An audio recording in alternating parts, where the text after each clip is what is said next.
Hi everyone, welcome to Simple Concepts. I'm your educator Niyati Paul.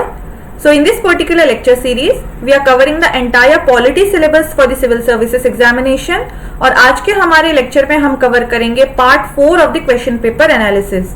So before we start with our lecture, let me first tell you all, आपको अगर PDF चाहिए होंगे या फिर important notes चाहिए होंगे, so then you can join our Telegram group and the link of the group is given in the description below, so you can join our groups. So having said that, let's start with our today's lecture.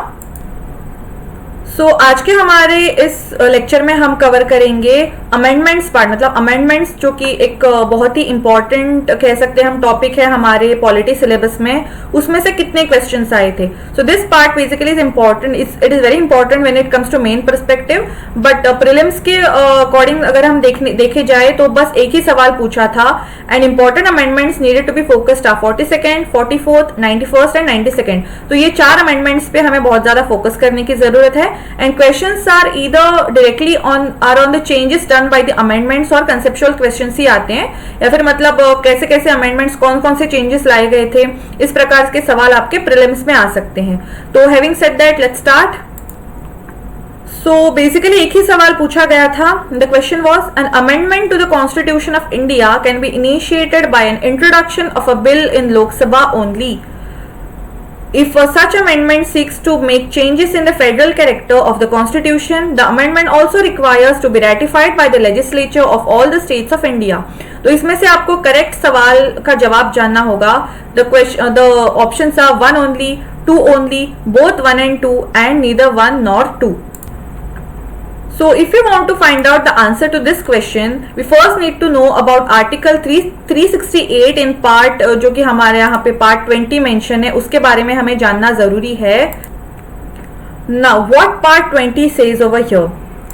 So basically Parliament may in exercise of its constituent power amend by a way of addition, variation or repeal any provision of the constitution which does not form a part of the basic structure. यहाँ पे आपको reference दिया गया है Keshavananda Bharti case, so we can learn more about it in our upcoming lectures. And then there is introduction of bill कैसे किया जाता है, either house of the parliament but not in the state legislature. It is not in the state legislature. It is either by a minister or by a private member. तो हम आगे आने वाले lectures में हम private member का भी मतलब in detail हम जानेंगे.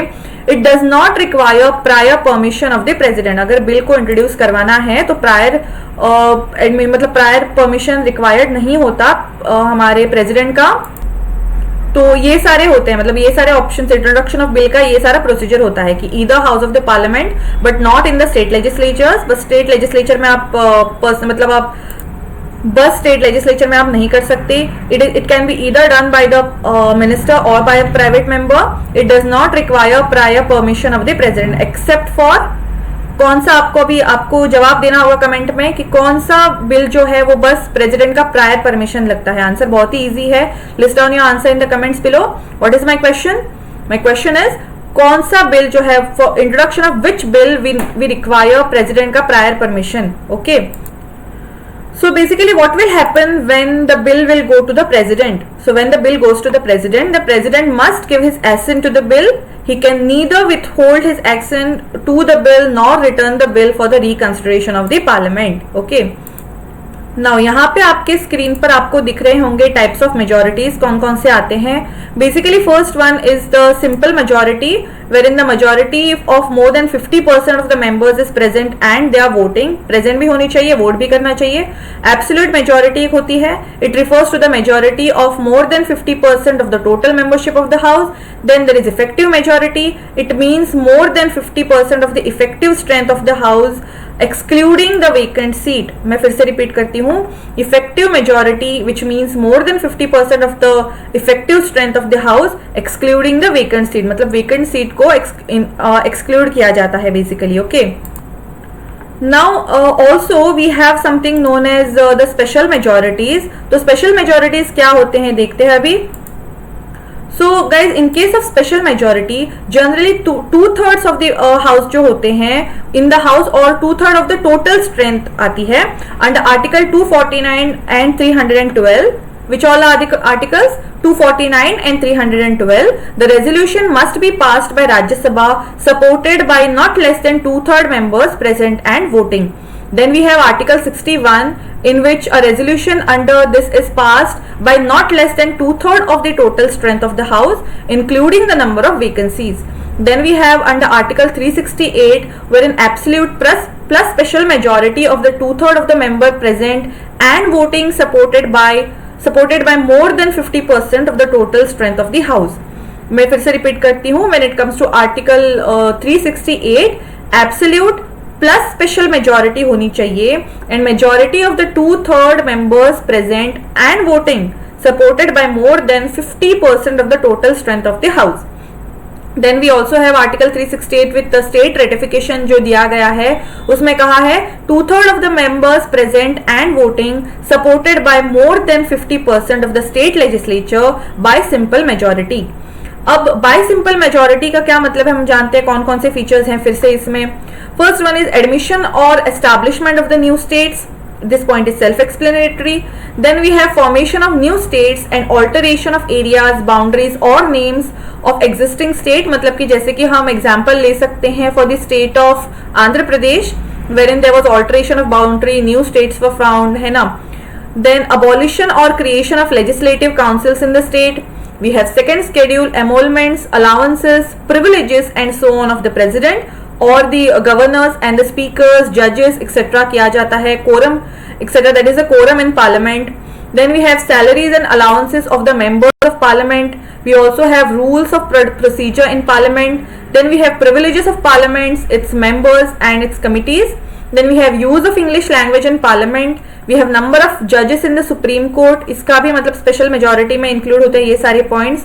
Then we have conferment of more jurisdiction of the Supreme Court. Citizens acquisition and termination. Citizenship का acquisition of termination का भी को भी सेकंड सिंपल मेजॉरिटी चाहिए होती है. Election to parliament and state legislature.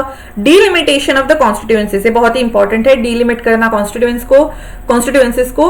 Then we have union territories के बारे में भी अगर कोई डिसीजन लिया जाता है तो उसको भी सिंपल मेजोरिटी चाहिए होती है. We have fifth schedule where in it is written administration of schedule areas and schedule tribes. Then we have sixth schedule where in administration of tribal areas is done. Now by special majority of parliament and consent of states के इसमें कौन कौन से topics आते हैं देखते हैं. Election of president and it's manner, मतलब कौन से प्रेसिडेंट का जो इलेक्शन है वो किस प्रकार से होगा. Extent of the executive power of the union and state. Supreme court and high courts का भी जो वो होता है वो उसमें आता है.